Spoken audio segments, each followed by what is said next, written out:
विठो सापडला हाती, ठावी झाली एकगती. न धरी भय चित्ती बळ किती तयाचे. लागे अपनाचे हाती, किती भाकावी काकुलती. करी मंग चित्ती असेले ते तयाचे.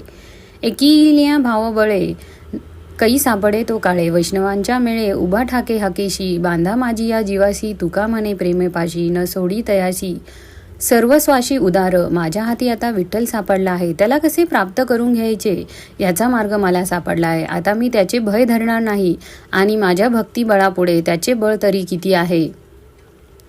मग त्याच्या आवडीस येईल तसे ते आपल्या भक्ताचे काम करतो. जर आपण एकट्याने भक्ती केली तर खूप काळानंतर त्याची प्राप्ती आपल्याला होते, पण वैष्णवांचा समुदायामध्ये त्याला हाक मारल्याबरोबर लगेच तो येऊन उभा राहतो. तुकाराम महाराज म्हणतात, भाविकांना प्रेमरूपी दोरीने देवाला माझ्या जीवाशी बांधून टाका. मी त्याला कधीच सोडणार नाही. विठ्ठलाची प्राप्ती होण्यासाठी मी सर्वस्व उदार करेन.